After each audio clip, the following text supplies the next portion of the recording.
A la entrevistada de hoy me la crucé un par de veces por la vida. Me acuerdo una vez, hace unos años, que fuimos parte del mismo panel, organizado por un grupo de creativas españolas.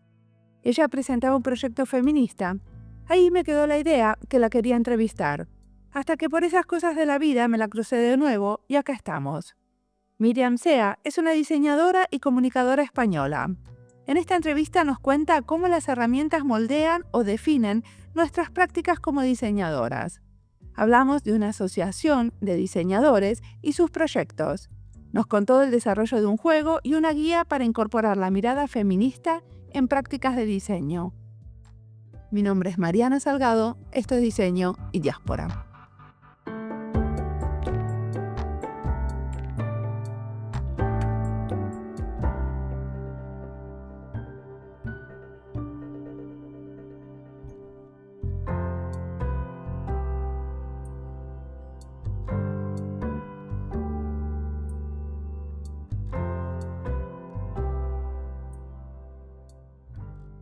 Soy Miriam Cea, soy diseñadora gráfica, artista. Me formé como escultora, hice luego grabado calcográfico y terminé siendo diseñadora. Ok, ¿y qué tipo de cosas te interesan hoy en día? Me interesa todo, me interesa la vida, me interesa todo lo que descubro día a día cuando miro al suelo y voy descubriendo pequeñas cosas. Soy una gran observadora de la realidad. Disfruto mucho de cada día y de pequeñas cosas que puedo ir descubriendo. Me interesa mucho el diseño. Me interesaría que todo el mundo supiera sobre diseño, que se democratizara el diseño, que se enseñara en las escuelas, que tuviéramos, igual que tenemos lenguaje, literatura, tuviéramos asignaturas de lenguaje visual, que nos haría muchísimo más humanas, menos vulnerables, más fuertes. ¿Y qué tipos de proyectos tuviste para democratizar el diseño y enseñar diseño o colaborar en proyectos de diseño con gente que no está formada como diseñadores? Pues, a ver, hay uno en concreto que desarrollé junto a Bea Fernández, una compañera que tuve durante una época y que teníamos un estudio que trabajábamos todo con herramientas de software libre y tipografías libres, imágenes libres, y decidimos crear un espacio en un lugar que se llamaba Entre Dos, que creo que estuvo como 20 o 25 años en el centro de Madrid y ahora mismo ya cerró, una fundación feminista. Decidimos crear un grupo abierto a todas las mujeres que quisieran participar, en el que aprendieran diseño, pero desde este punto que decimos, ¿no? Cómo democratizar estas herramientas y cómo hacer que cualquier persona pueda leer, porque vamos aprendiendo diseño o lenguaje visual a golpe de anuncio, ¿no? Desde que somos pequeñas, y eso es horrible. Entonces creamos un grupo que se llamaba ¿Por qué las ciruelas negras son rojas cuando están verdes? ¿No? Que es una especie de metáfora que, para poner sobre la mesa que todo es cuestionable. Y entonces fue un experimento muy bonito en el que teníamos un grupo muy pequeñito, pero que hicimos exploraciones de todo tipo. Por ejemplo, animaciones. ¿Cómo se hace una animación? Pues cómo vamos a hacer una animación GIF.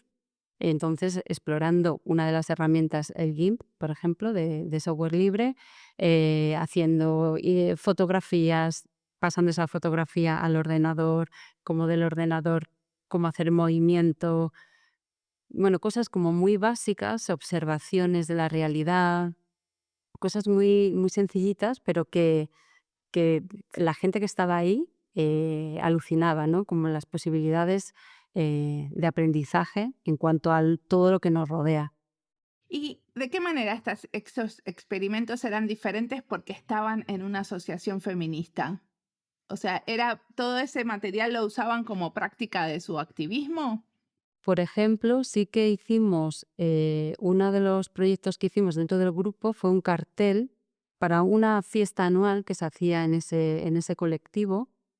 Al final el cartel fue sobre los cuerpos de estas mujeres pues que casualmente hicimos una sesión de trabajo y acabaron quitándose la camiseta, ¿no? Todo tipo de cuerpos y proyectábamos unas imágenes que habíamos hecho previamente recortando papeles de colores con transparencias, haciendo fotografía. Entonces hicimos un montaje maravilloso de proyección sobre cuerpos desnudos y esto se llevó a la cartelería. Y luego en esa fiesta lo que se hizo fue que montamos como una especie de fotomatón. Me está viniendo ahora como todo el recuerdo del proyecto, como una especie de fotomatón, una caja oscura en la que se proyectaban estas flores y la gente entraba en ese fotomatón y se hacía una foto sobre su cuerpo, igual se iban proyectando estas imágenes. Entonces fue la verdad muy bonito, o sea, muy redondo y sobre todo creo que es un ámbito en el que el error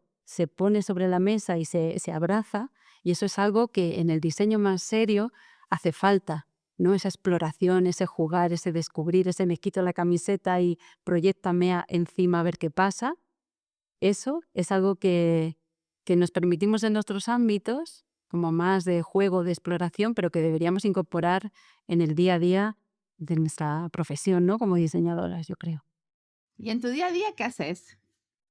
Actualmente colaboro con DIMAD, con la Asociación de Diseñadores y Diseñadoras de Madrid, que la ubicación está en Matadero, Madrid. Ahí llevo la comunicación y la relación con socios, socias y también apoyo a gestión, coordinación, algunos proyectos. Y luego además en otros ámbitos como más de diseño, pues hago cosas de diseño editorial.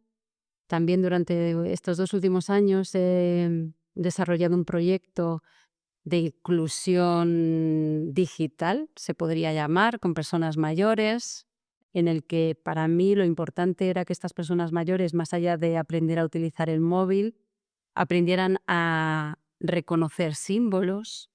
La gente a lo mejor más joven sí que conoce, pero la gente mayor, los símbolos, si no los aprendes, no sabemos qué son, ¿no? Todos tenemos que aprenderlos. ¿Símbolos como qué, por ejemplo? Bueno, como las 3 líneas horizontales que indican que hay un menú, ¿no? El menú hamburguesa. Si nadie ha explicado a personas de cierta edad que al pinchar o hacer clic sobre esas 3 líneas aparece todo un mundo de posibilidades porque eso es un menú, pues no van a dar al menú. O sea, poniendo el foco en cosas muy, muy básicas, pero que creo que han sido fundamentales para que ese proyecto, por ejemplo, fuera un proyecto que ha tenido un muy buen impacto y que ha estado muy bien. ¿Ese era un proyecto de la asociación? No, ese es un proyecto que desarrollé estos 2 últimos años con otras entidades. Ok. ¿Y cuánta gente participaba de estos talleres, por ejemplo? Mucha gente. En varios meses, bueno, es un proyecto que tenía como unos KPIs muy concretos, ¿no? Que se necesitaba llegar alcanzar a una cantidad de personas. Entonces, a lo mejor han sido 1.300, 1.400, sí. Y la gente participaba por un periodo largo de tiempo, no era un toco y me voy.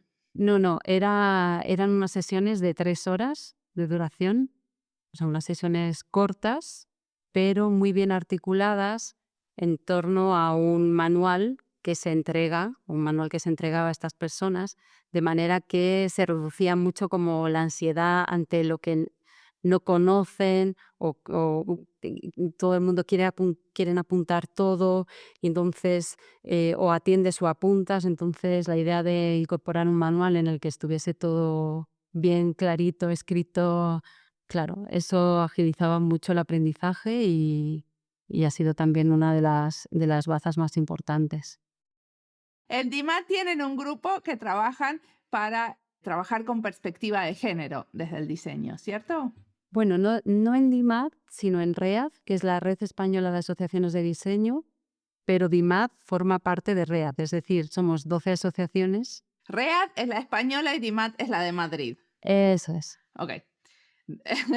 Entonces, en READ tienen este como subgrupo de trabajo sobre diseño con perspectiva de género. ¿Qué hacen?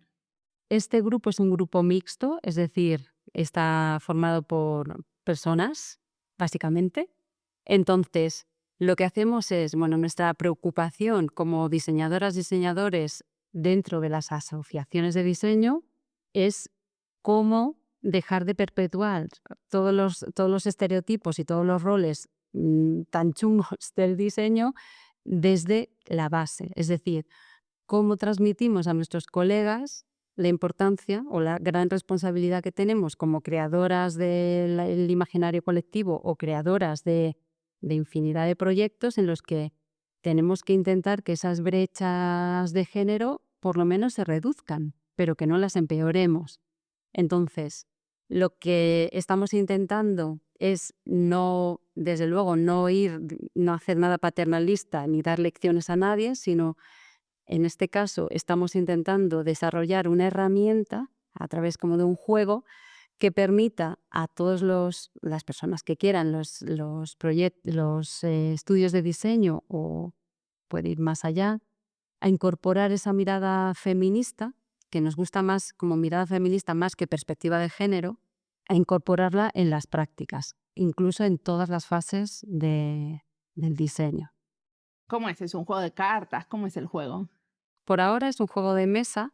La idea sería que cuando esté, habrá material que se imprima y habrá elementos como dados que cada persona puede incorporar, pero que se pueda imprimir y que se pueda, y se pueda descargar en cualquier lugar y entonces se pueda jugar. Entonces, por ahora, ¿cómo se juega? Bueno, lo que tenemos que tener claro es que es una invitación, o sea, que es un juego que es una invitación a hacernos preguntas y entonces por ahora, por ejemplo, es que es difícil de explicar, pero bueno, voy a intentar explicártelo. Hay como distintas fases. Hay una fase en la que a lo mejor un equipo tiene que coger cartas y en estas cartas que elige de manera aleatoria, pues vienen definidos contextos. O, por ejemplo, eres una institución pública o te toca ser una escuela, que es como un punto de partida. O también te puede tocar tener ciertas limitaciones, como a la hora de desarrollar un proyecto, por ejemplo, limitaciones económicas o limitaciones de equipo o de tiempo, ¿no? Estas limitaciones que siempre están en el ámbito del diseño y que al final se transforman como en coordenadas que tenemos que cumplir. Luego tenemos factores que tienen que elegir las personas que participan, es decir, si tenemos que diseñar, no sé, el banco de un aeropuerto, pues uno de los factores en los que tienes que trabajar es, por ejemplo, a qué otros elementos puede afectar. Las primeras personas a las que va a ayudar este banco es a las personas que van a viajar, pero luego están, por ejemplo, las personas que limpian o las personas que transitan y están los bancos por ahí en medio. Bueno, entonces hay como distintas columnas que se van rellenando. También tiene que ver, por ejemplo, qué palancas del diseño utilizas. Las palancas del diseño serían como qué ámbitos del diseño puedes utilizar. Puedes utilizar los mensajes, los materiales, todos los ámbitos que te puede proporcionar el diseño. Y por último, sería tener en cuenta como qué ejes de justicia social tienes que tener en cuenta. Bueno, entonces es como un juego en el que se tiran los dados y te van saliendo combinaciones, entonces los límites se van como cerrando, cerrando, cerrando, y entonces cuantos más límites tienes, pues más tienes que explotar y explorar, ¿no? Si en lugar de 3 coordenadas tienes que encontrar como el hueco, es como una herramienta que por un lado te permite explorar de manera muy creativa posibilidades ante un problema y por otro lado hay unas fichas con las que vas respondiendo a preguntas en todas las fases de ese proceso. Por ejemplo, cómo haces el equipo, si las decisiones en el equipo, quién las toma y por qué, si esas decisiones se toman porque la persona está preparada para tomar esa decisión o por otra razón. Entonces es un juego, lo estoy haciendo así, no sé si lo estoy explicando muy bien porque es un poco complejo, pero es una especie de juego en el que gracias a las preguntas y a los límites puedes descubrir, y como es en equipo, si no lo descubres tú, igual te lo descubre la persona con la que estás jugando, todos esos sesgos que tenemos y esas posibilidades, nuevas posibilidades de pensar en cada paso que damos y en cada proceso, en cada fase del diseño, cómo podemos incorporar esa perspectiva feminista, pero a través de preguntas. O sea, es una invitación. Pero es una herramienta más como para diseñar, como para el momento de la creación, ¿no? No es para evaluar si tiene o no un diseño una perspectiva feminista. Claro, eso es. Es a la hora de crear, sí, es a la hora de crear. ¿Y quiénes participan de este proceso de crear este juego? Esto, la primera vez que se puso sobre la mesa fue en un encuentro nacional de diseño que se organiza desde READ una vez al año. Fue en el 2023.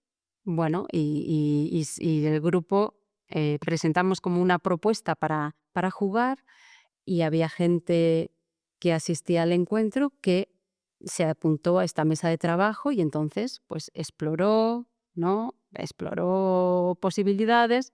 ¿Y después terminan dibujando las propuestas? O sea, terminan haciendo como una descripción más como si fuera un brief, como una lista de requerimientos. Mira, es que desde el 2023 hemos tenido solamente como 3 iteraciones de este embrioncito. El último fue la Bilbao Vizcaya Design Week que tuvimos, que lo hicimos en colaboración, bueno, con Colaborabora, porque en este 2023, entre los participantes estaba Richie, estaba Ricardo.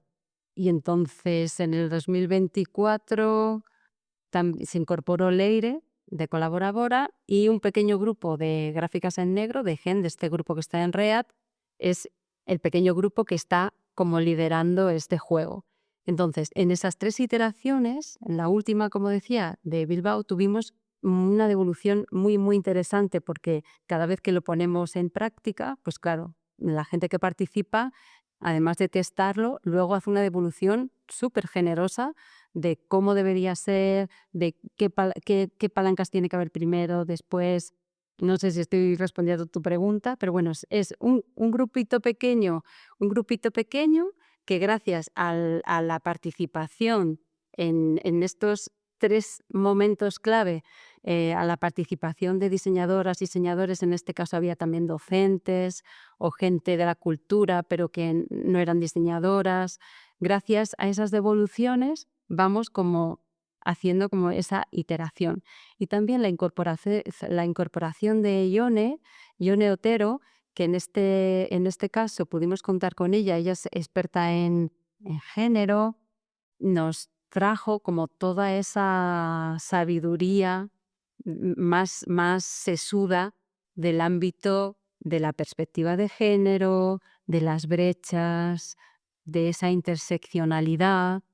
Esa fue una incorporación muy valiosa en la última iteración del juego. Perfecto, vamos a hacer un episodio cuando lo publiquen, ¿no? Está buenísimo, pero supongo que aparte hay un montón de otras cosas que hacen con este grupo de diseño feminista, ¿no? Adentro de READ. Bueno, muchas no hacemos porque estamos todas muy, muy a tope, pero por ejemplo, sí que también hemos comenzado una guía para ayudar a estudios a hacerlo de otra manera, no a través del juego, sino intentar hacer una guía para la incorporación de esta perspectiva, algo más teórico. Por ejemplo, esta guía la lidera Raquel Pelta, que también es compañera del grupo.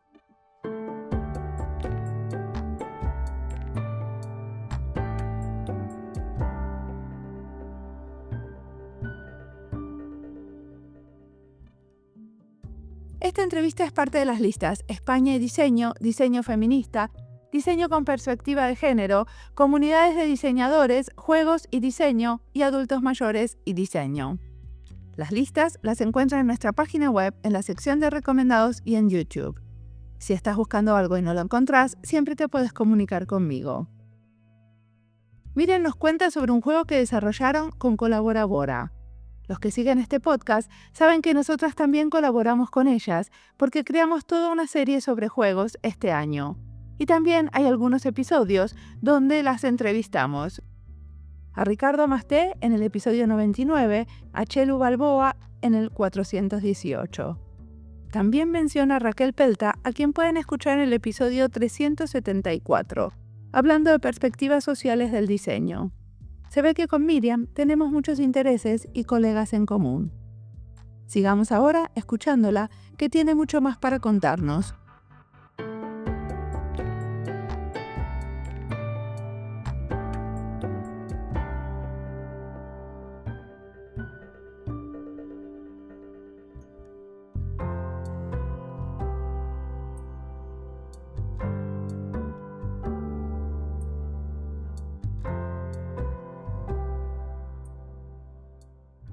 Me encanta esto de hablar de las comunidades de diseñadores porque, bueno, me parece muy importante que tengan todas esas asociaciones, ¿no? El asociativismo es muy importante y entre los diseñadores no es algo que todos los países y todas las ciudades tengan. ¿Qué es lo que hace el DIMAT, por ejemplo? Bueno, en el caso de DIMAT, que es la Asociación de Diseñadoras y Diseñadores de Madrid, pues también como miembro de REA está algunas participantes de DIMAT, por ejemplo. Hay 2 personas que participan en un grupo de trabajo en READ que es de buenas prácticas. No, hay 2 personas, por ejemplo, que están en el grupo de educación. Hay un grupo de educación que hace poco ha publicado un manifiesto. ¿Que es educación para diseñadores o es la contribución de los diseñadores al ámbito de la educación? O sea, la construcción de escuelas, programas de estudio. Desde el punto de vista de los diseñadores y diseñadoras, ¿qué nos une como docentes o qué une a los docentes a través del asociacionismo? A los docentes que se dedican a enseñar a futuros diseñadores. Sí, sería un poco eso. Igual que hay otro grupo de buenas prácticas que se encarga de, por ejemplo, vigilar que los concursos no sean especulativos.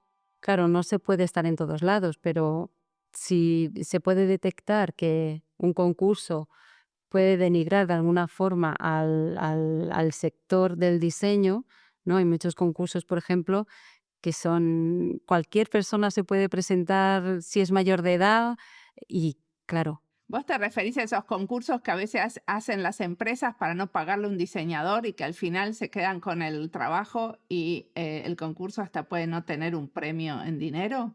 Sí, pero no solamente empresas, a veces hay instituciones que seguramente es por desconocimiento, pues lanzan un concurso y no hay que haber estudiado diseño, ni ser diseñadora, ni... ¿Y pero eso por qué estaría mal?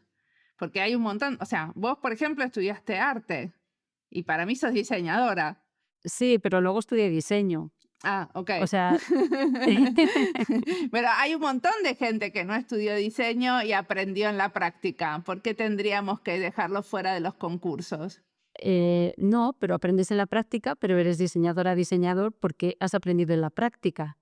Pero ahora mismo es como, no sé, si lo llevamos a otra profesión, yo a lo mejor sé conducir un coche, pero no soy una experta conductora de coches. O, no sé, a lo mejor puedo tener un carnet de autobús, pero voy a llevar a 40 criaturas, no sé. Pero en general en diseño lo que se termina evaluando es el resultado final.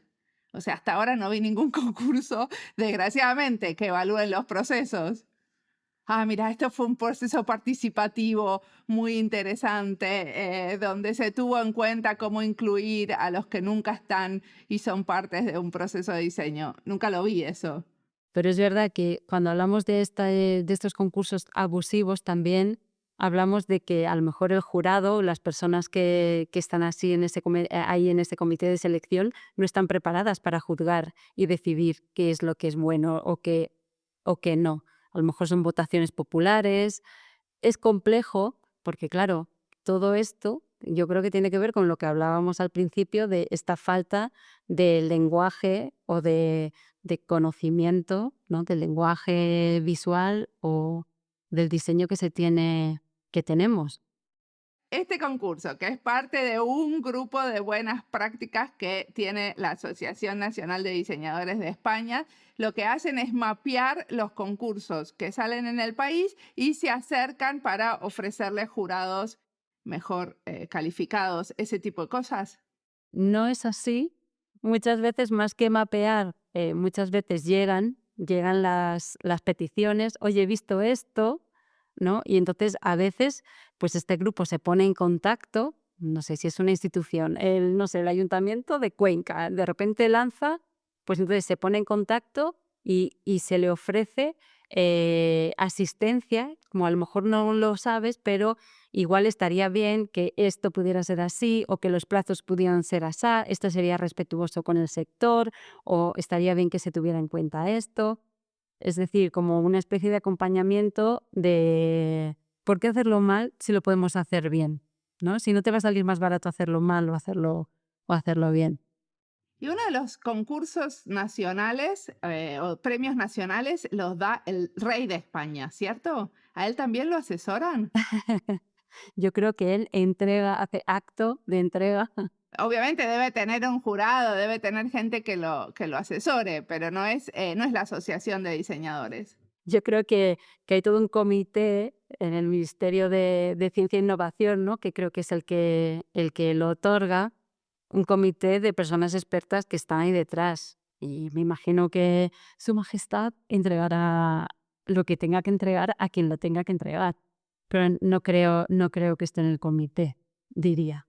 Ah, ok, porque eso sería como muy interesante, ¿no? Como para que el rey también tenga gente de la Asociación de Diseñadores como parte de... Porque eso, o sea, el trabajo que ustedes hacen es legitimar la profesión, ¿no?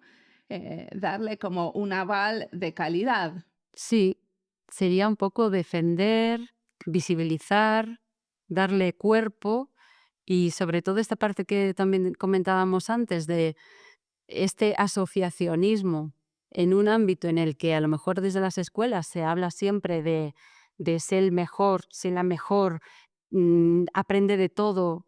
Seguramente serás buena en algo y tu compañera de al lado será buena en otra cosa y lo que hay que hacer es aliarse con la de al lado, porque si todos tenemos que aprender de todo, entonces cuando descubres que esto es así y en el ámbito laboral descubres que es así, que tú no puedes hacerlo todo, sino que además con todas las patas que tiene el diseño, que es imprescindible que haya profesionales que sepan de una, dos o tres cosas, pero no tenemos que saber de todo.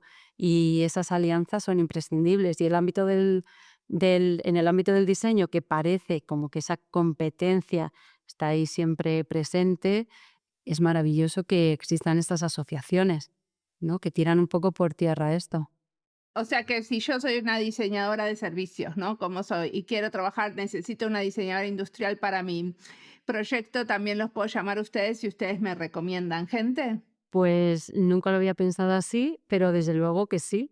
Bueno, es una manera, claro, bueno, es una manera de promover esas alianzas, ¿no? Sí, claro, no solamente en READ, en las asociaciones de diseño hacemos eso. O sea, todos los socios y socias, por ejemplo, que tiene DIMAD, si yo veo que puedo poner en contacto a alguien con alguien o me entero de algo que, mm, pues enseguida, claro, es como crear una red, ¿no? Un tejido y ya perteneces, tienes como una red a la que pertenecer y sí. Si los que nos escuchan quieren ir a Madrid y participar de sus eventos, ¿qué tipo de cosas organizan? Bueno, cada 2 años hacemos la Bienal Iberoamericana de Diseño, que es un gran evento porque, bueno, también ahora ya se está empezando a gestar la Bienal de 2026.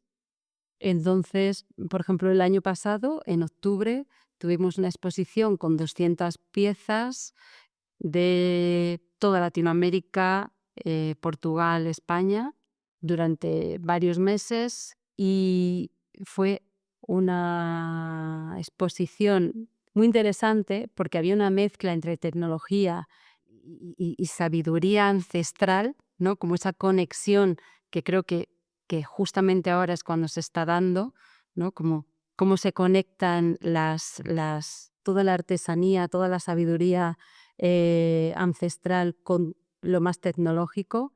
Entonces fue una exposición súper interesante y ahora mismo estamos en la convocatoria que se acaba de cerrar y ya se ha dicho a las personas que han sido seleccionadas de producto fresco, que es diseño de producto recién hecho en Madrid, y este año se ha invitado a la asociación EIDE, la Asociación de País Vasco, para que las personas asociadas a EIDE de País Vasco y Navarra también puedan puedan incorporarse a la convocatoria.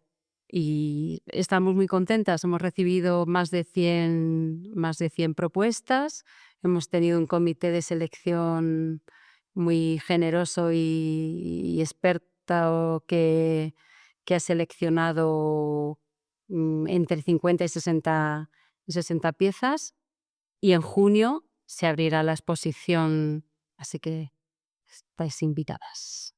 La Central de Diseño.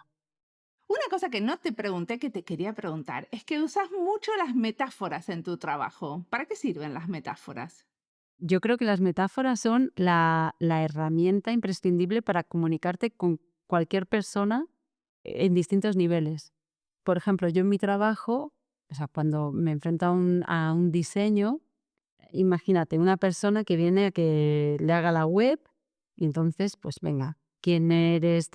Tu proyecto, claro, porque no es hacer una web, es definir tu identidad y luego cómo aplicamos eso a una web. Pues, por ejemplo, juego a hacer una ensalada. No la hacemos, sino que la dibujamos, pero en el momento en el que esa persona va haciendo una ensalada y a lo mejor incorpora el mango. O sea, tengo un ejemplo de una persona en concreto que incorporaba el mango porque el mango era como eso que tiene que estar y que es imprescindible que esté porque es lo que más me gusta, o nueces porque es lo que le da el punto crujiente, aunque sean pocas. Luego, cuando estamos hablando de su trabajo, yo le pregunto, ¿pero cuál es tu mango? O sea, ¿no? O ¿cuáles son tus nueces en tu trabajo? Y entonces es una manera también de jerarquizar, de encontrar como conexiones con otros ámbitos. Y en mi caso concreto, yo siempre que he facilitado, muchas veces utilizo la comida, porque creo además que es un lugar común, ¿no? Como, no sé, muchas veces para abrir cualquier tipo de facilitación yo pregunto cuál es tu comida favorita. Claro, ahí todo el mundo se desarma, porque justo si estás un poquito nerviosa porque no conoces a la gente o de repente te abres, o sea, te abres en canal porque dices, las lentejas de mi abuela, o sea, y ahí te plantas y dices, yo soy así, yo quiero las lentejas de mi abuela. Y entonces es una manera de abrirte a los demás, pero además desde una seguridad rotunda del me gusta o no me gusta, que además lo tenemos desde que somos muy pequeñitas. Esto me gusta, esto no me gusta. Entonces, para mí, igual que cuando he trabajado como docente y para transmitir a todos mis alumnos y alumnas cosas a través de las metáforas ha sido como he encontrado la oportunidad de verdad de hacerles llegar todo lo que quería. Para mí las metáforas son imprescindibles, son como el oxígeno. ¿Qué nos recomendás leer, escuchar, mirar? ¿De qué otras cosas te nutrís que querés recomendarle a nuestra audiencia? Pues mira, me he leído no el último, pero 2 libros atrás, me he leído un libro que yo quiero recomendar porque es que es muy guay. Pues es un autor que se llama Erri De Luca, que es italiano. No sé, leí el otro día un artículo que creo que estaba en un periódico sobre él, que es ahora alpinista, de repente tiene más de 70 años. Bueno, pues este libro se llama Montevideo, que es un pueblito, una ciudad italiana, y es maravilloso. Es como esta visión infantil, un niño que está como, bueno, un adolescente que tiene como ese despertar, ¿no? Como de enamoramiento, se va haciendo adulto. Pero es una novela de ficción. Es una novela, sí, pero con una parte así muy mágica, muy gustosa. Muy bien. ¿Y en el futuro, a dónde querés dirigir tu práctica? ¿A dónde te parece que que trabajas en la asociación de diseñadores, a dónde tendrían que estar yendo que todavía no? Me gustaría, claro, que hubiese como más implicación y más conexión con las personas que estamos asociadas. Bueno, tener más proyectos interesantes para hacer en común. Y yo creo que todas las prácticas que se van haciendo en READ, me gustaría que tuvieran como ese espejo en el resto de asociaciones, ¿no? Que por alguna razón en READ van como funcionando. Entonces, bueno, estaría bien. Se hacen muchas cosas, pero se pueden hacer más. Y en eso estamos. Bueno, muchísimas gracias por la entrevista.